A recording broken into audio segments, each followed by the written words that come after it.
week. In fact, it's the big music story in the whole country. Here's Tony. Here I am, standing on a corner in downtown Chorlton-cum-Hardy, minding my own business, reading this week's NME. And what do I see on the cover?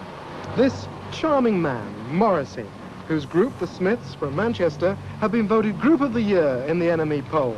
And only that, their new album has gone straight into the charts at #1. What's it all about? If you haven't yet experienced the Smiths phenomenon, follow me.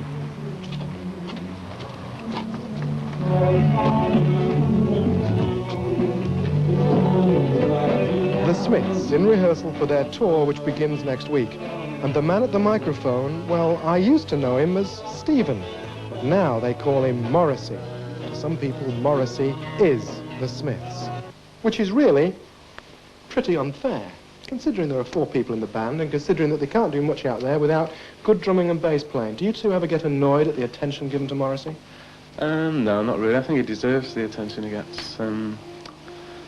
Oh, come on. There must be a little, sometimes when you think it's all Steve Morrissey up there.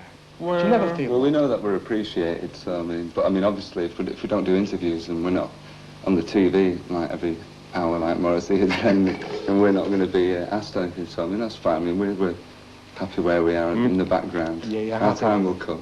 There have been accusations, particularly from me, that you're a northern group who are traitors because you moved to London. Well, at the time we had to move to London just so we could keep an eye on the record company at the time, but now everything's turning over nicely.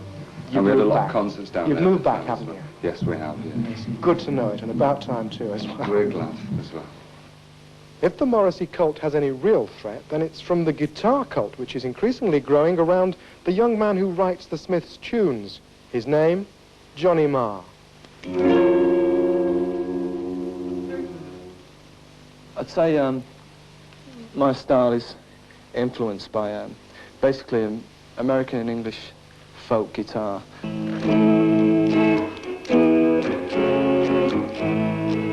I seem to remember that kind of music, Johnny. That sort of thing, yeah. Well, basically because there's a lot of space to fill with Smith stuff, especially live. I just take it and sort of try a little bit more aggressively and go...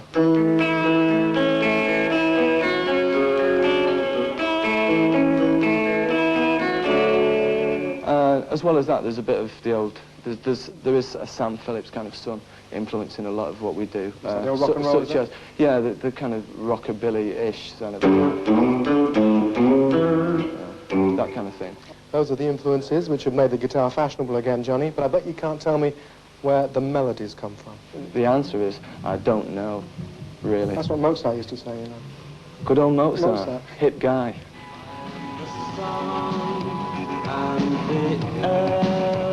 And finally, the man himself. We could talk about art, we could talk about the gladiolis he used to have hanging out of his pocket, but let's instead talk about scandal. Stephen, your career has been dogged in a positive fashion by controversy and scandal. Yeah. Let's just talk about the latest one. It's the opening lines on the opening track of the album, isn't it? Yes, it Which is. says what?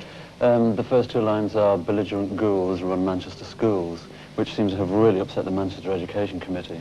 I'm not surprised. Well, why are you not surprised? Well, it seems to be an attack on them. Why are you attacking them? Well, it is an attack on them, in a sense, but I feel that they're there to be attacked, really, if they're not really serving their pupils well. It has to be attacked, surely.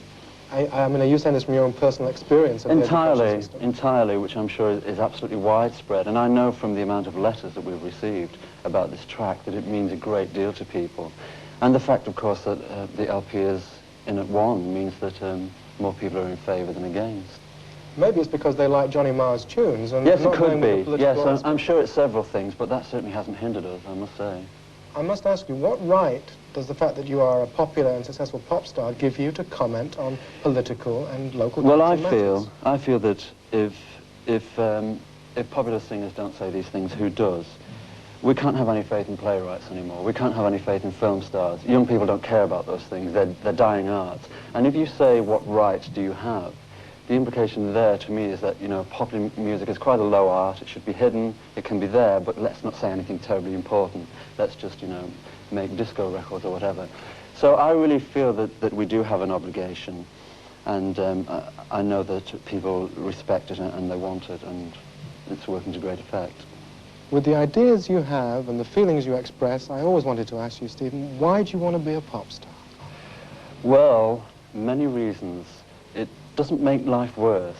That's all that I can say. It's quite interesting. You should try it one day.